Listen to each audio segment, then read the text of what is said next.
Hey guys, Brink here with Rooted Music Coaching. At Rooted, we exist to help you and students like yourself learn to play the music that you love by coaching you on the why, not just the what.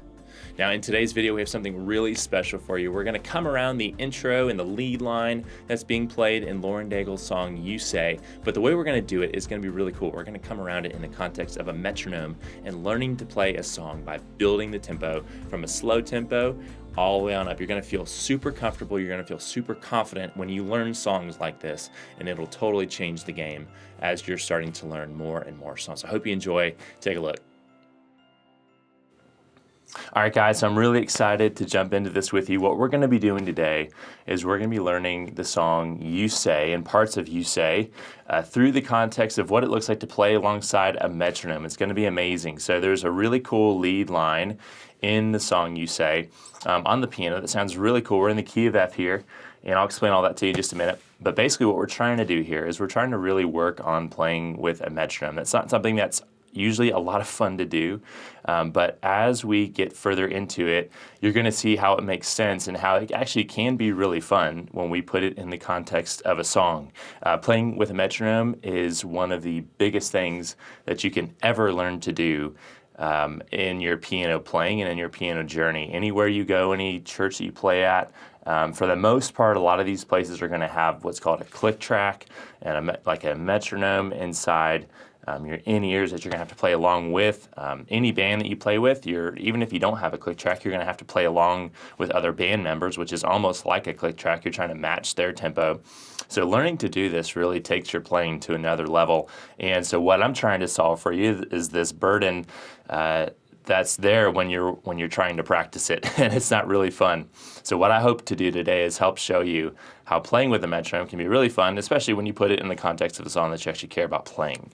And that's what we're going to do today. So this song, You Say by Lauren Daigle, is in the key of F. I want to show you this key real quick. Just get into some of the little nitty-gritty here before we jump into the song. So the key of F, each key is just a group of notes that sounds really good together. That's how music works. And so music is a bunch of different keys, a lot of different groups of notes, and these groups of notes have rules. And the one rule about the key of F is that we have to flat every single B. So here's a B on the piano. And what we're going to do now is we're going to flat it. Okay, so every B has to be flatted. All right, so I'm going to show you the scale of the key of F, which is just kind of like a map, a layout of the key. Okay, so here we go. This is the first note we'll have in the scale is an F, and then we'll have a G, and then we'll have an A, and then a B flat, and then a C, and then a D, and then an E, and then an F. Okay, so that's your F major scale right there. We have all of our notes between this F, and it can really be placed anywhere on the keyboard. We could go from this F to this F.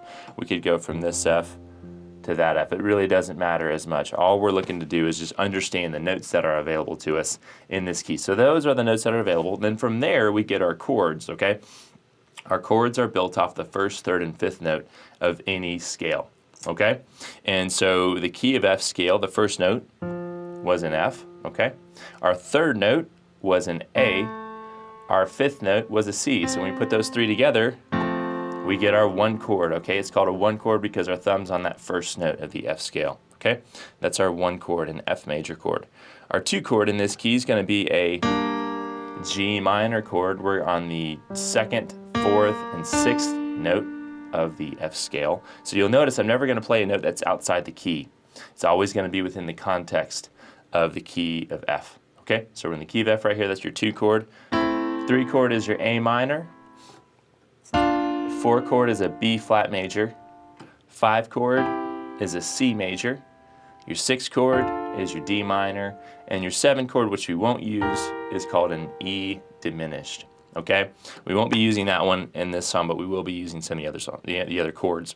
Now, one other thing I need you to know before we get into this is how to play using chord inversions. So the chords that I just showed you are using what's called root position, okay, root position as your primary way of playing. And so once we move from different chords to other chords, we're going to want to play these in different voicings, okay? Almost every song uses chord inversions to play their chords with. The downside of using root position, the versions that I just showed you, is that it kind of sounds a little bit basic, a little bit rudimentary. So what we want to do is we want to enhance our playing even more, and we want to use inversions just like basically every song out there. Okay, so here's how inversions work. We had our root position of our one chord right here, our F major. All an inversion is doing is taking your first note and bringing it to the very end of the chord. So now our first inversion looks like that. That's first inversion of that F chord, that one chord, that F major chord, okay? From there, our second inversion would mean that we're gonna move our A to the very end. So now, that would be second inversion of that F major chord, of that one chord, okay? So we have root position, we have first inversion, and we have second inversion there, okay? Every chord's like that. So now a two chord, the G minor, that would be root position, that would be first inversion, and that would be second inversion. So we're going to use some inversions in the context of this song, and specifically the intro as we seek to learn to play in the tempo and really understand how this this lead line in the right hand works. Okay, so knowing that is kind of the background and what you have to know in order to jump into this song here, You Say. So if you already knew that stuff, hopefully it was just a good reminder, but if you didn't, take some time and rewatch that part of the video because that is kind of the bedrock for this system that just about every professional musician knows and understands, called the Nashville number system, and it's what we just used to show you the one chord, the two chord, the three chord, and so forth. And then chord inversions are just very basic and common information for anybody who's playing piano in any kind of live scenario. You really have to use them. There's really no way to get around not playing inversions in just about any set, especially in worship music. All right, so let's jump into the actual lead line that we're going to be playing here and learning. So this lead line in this song, You Say, kind of has this broken chord element to it. The right hand's going like this.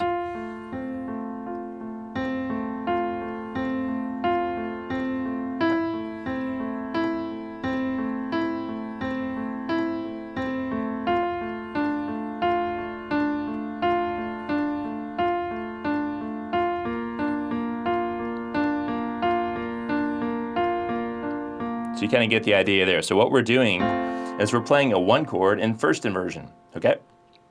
And all we're doing is we're going back and forth. Pinky, thumb, index, thumb, all the way through 4 times in a row. What the notes that we're actually playing, the type of note we're playing, is called a 16th note. Each one of those notes is 16ths. So what we're playing there is a pretty quick version of those notes. Now, the way that we'll count those, if you're familiar with 16th notes, great. If not, those are 4 times the speed of the tempo of a song. So if a song is at this speed, 1, 2, 3, 4, we're playing 1, 2, 3, 4, 1, 2, 3, 4, 1, 2, 3, 4, 1, 2, 3, 4. Alrighty? So that's the idea that we're going to have with this particular song. We're going to be using 16th notes in order to play this song at its full-on tempo, but we're not going to start there. What we're going to do is we're going to start with a much simpler idea here. We're going to play 8th notes instead of 16th notes because the tempo is so fast. So the tempo, the quarter note speed tempo, is just at 74 beats a minute, but when you multiply that, even times 2, then we get 148 beats a minute, okay? 148 beats a minute. That's a very quick tempo. What we're going to do is we're going to play it at that speed first. Even though 148 is very fast, it's going to feel much more natural, much more easy to do than as opposed to doing it at 74 beats a minute. 74 beats a minute is a really slow tempo when it comes to trying to play on a metronome, especially if you haven't done it too much before. I think 148 is going to feel more comfortable to you, and it's going to achieve the purpose that we have today and what we're going for today. So, as we jump into this, here's what we're going to be trying to do. We're going to be trying to play one note for every single beat that we hear, okay? One note for every single beat. And as we do that, I'm going to get our metronome going here. Okay, we're at 148. We're going to go ahead and hit play on the metronome. So this is what the metronome is going to sound like. 1, 2, 3, 4, 1. And again, these would be 8th notes. we're eventually going to try and play 16th notes, which would be twice at this speed. But right now, we're just playing 8th notes. We're going to play right in line, just one note for every single hit of the metronome. We'll play like this.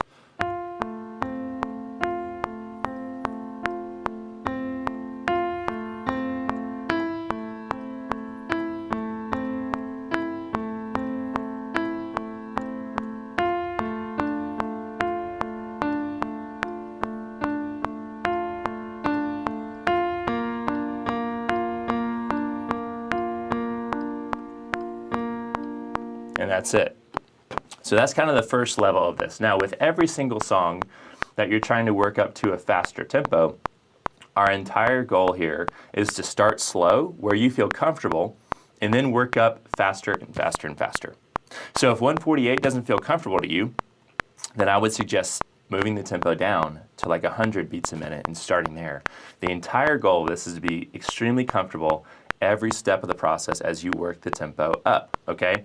And as you're learning a song, one of the most common mistakes of any student is they start trying to play the song way too fast before they're ever ready, okay? Everybody does it because you want to just get to the end goal as quickly as possible. I totally get it. But what we're trying to do is help you understand it's more about comfort and it's more about taking a slower progression towards your goal, because ultimately, if you're playing something faster than you actually are capable of doing it and faster than you feel comfortable doing it, then the problem that's going to happen is that you're going to start making mistakes, and you're going to start making those mistakes habits, which are much harder to break than simply, and will take much more time to break than just simply taking a slower route and approaching it from a slower tempo where you feel comfortable and confident the entire way. So that's really my mantra. That's my goal with every one of our students. And we get there in a very quick amount of time because you're comfortable. And you'll find that as you work up your tempo, it really doesn't take as long as you might think. Working up a tempo can be as quick as you would like it to be, because as you're playing through, you'll see here in just a minute that with each progression, you get better and better as you play through. So if 148 felt really good, and by the way, we're playing a 1 chord there in first inversion, a 3 chord there in root position, a 2 chord there, a 6 chord in second inversion there, and then a 4 chord in root position. So those are our chords that we're doing there, which is why we talked about the inversions from the beginning. But what I would do then, if you felt good about that in your right hand, what I would say to do then is to go back to your metronome here, and I'll do it here in main stage, and I'm going to bump the tempo up here, okay? So we're going to move the tempo from 148. We'll just say, let's go to 160. Okay, so this is what 160 is feeling like now, okay? Now our goal here, again, is to feel comfortable and confident. So what we're going to try and do is be comfortable, play all the way through with no stops, no misses at 160, and it would sound like this.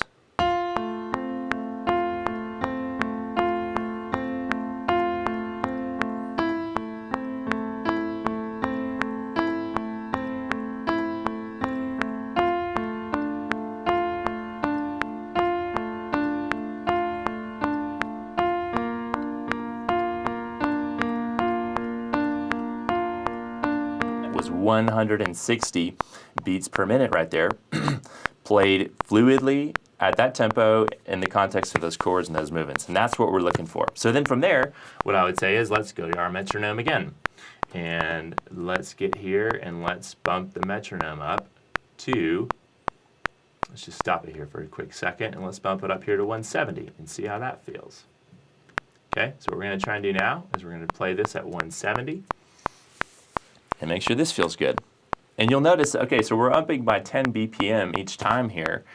And it seems like it's going to take forever, because where we're trying to get to, our end goal here is to ultimately get to 296 beats per minute. That is 74 times 4, because 16th notes are 4 times the speed of a quarter note. So we're ultimately trying to get to 296, and you're like, okay, we're only here, we're at 170, like how long is this going to take?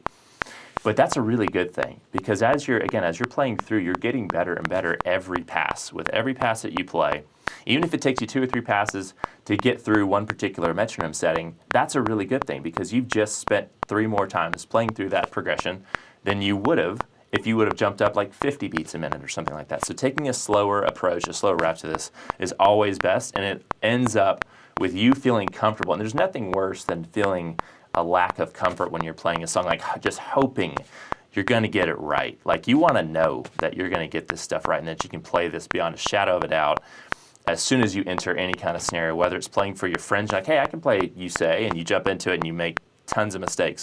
You don't want that, right? What we want to do is we want to set you up for success where you know that you can play this no matter if it's 9 a.m. in the morning or 9 p.m. at night, no matter who you're in front of. You know that you'll make a mistake here and there because you're human, but for the most part, you're like nearly 100% confident you've just got this in the bag, and that's what we want. So here's what this sounds like at 170.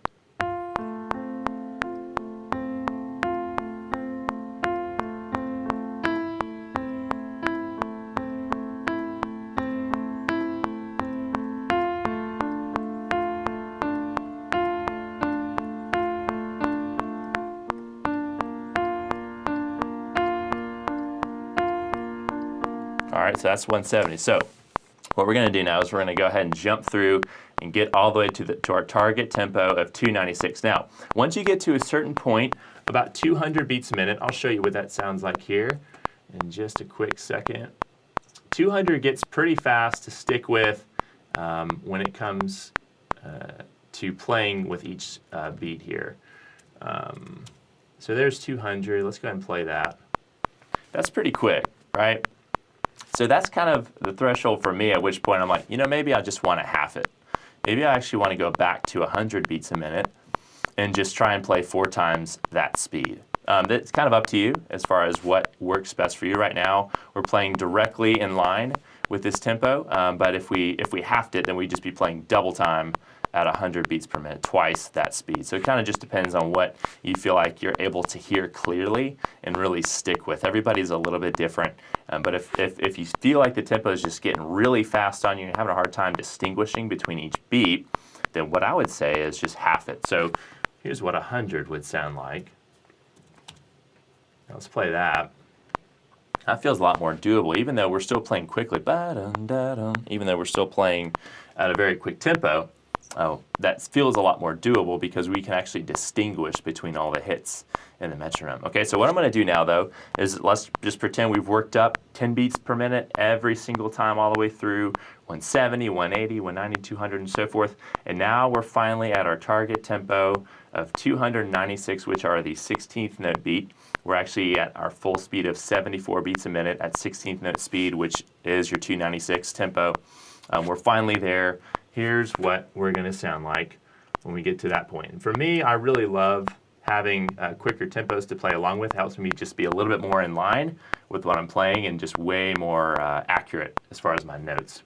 So here is what that is going to sound like.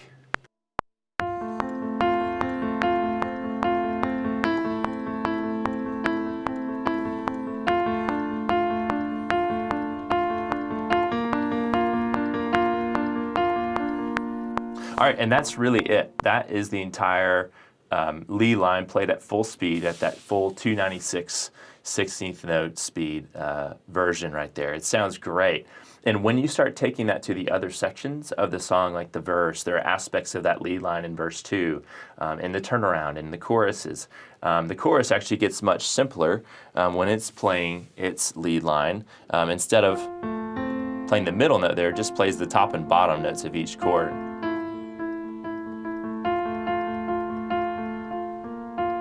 Just removing the middle note out of the broken chords that are being played there, okay? So hopefully, as you learn this intro section, you'll be able to then move to the other sections of the song fairly fluidly because the intro is probably the hardest part in this entire song as far as a lead perspective goes in your right hand. And so as you begin to practice that, really focus on your comfort, really focus on feeling like you're ready to move to the next position as far as your metronome goes, your next tempo, before you move up. That way you just know that you can do it. Because really what you're doing is you're in essence learning a large portion of the song through just learning this intro. All right, guys, so I hope you really enjoyed that teaching today where we went through how to work up a metronome from slower tempos to faster speeds and really talked about the intro and some of the other sections of Lauren Daigle's song, You Say. That's really our hope for every single student, is that you start from a slower tempo whenever you're learning a song, and as you do, you really become confident in what you're playing. We want you to be able to walk into any scenario, whether it's you're playing for your friends or you're playing for your parents or for your kids, or you're actually playing for a group of people that are coming to hear you play, no matter what it is, we want you and we want every student to be very confident in what they're playing. We want you to feel like you could walk in anywhere at 9 a.m. and play it the same way you would play it at 9 p.m., no matter whether you're playing on an acoustic piano, an electric keyboard, in a music hall, or in some smaller venue. No matter where you are, we want you to feel like you're able and confident to play the music that you love and that you're really hoping to play well and confidently, and not be over anxious, because we know that whenever you enter any kind of scenario, there's always a level of anxiousness. And what you can really do to overcome that is by sticking with a metronome and working it from a slower tempo up to a faster tempo as you go through learning that song. And really what it does is it helps you learn the song slowly, and really makes it where by the end of it you can play that song amazingly well, and there's really no second guessing in your mind about it. That is a truly amazing place to be. I can tell you from experience, it's way better playing a song you feel confident and comfortable with, as opposed to playing a song that you're really on the cusp of about to fall off the edge here and not sure that you're going to make it. So as you learn your next few songs, I would love for you to take that same approach, learning it comfortable and familiar with the lines that are being played, the chords that are being played, and then start practicing it with a slow tempo and building it up towards the target tempo that you're working for. I promise you, every time it's going to save you errors, it's going to save you from making bad habits a reality, and it's going to allow you to be in such a more comfortable position, which is a huge deal, especially when you're leading worship. When you're leading worship, you don't want to be so concerned about every little thing you're playing. You just want to be able to be free, and you want to be able to actually worship along with other people whenever you're playing. And the same is true for other styles of music as well. No matter what you're playing, you don't want to be so head down into what you're doing. You want to be able to enjoy the moment and enjoy the scenario of playing with other people or playing for other people and seeing their reaction to what you're doing. It's an incredible experience to not be so head down and head into what you're playing. It's amazing to be able just to be aware of what's happening around you, and you don't want to miss opportunities like that because they're truly incredible.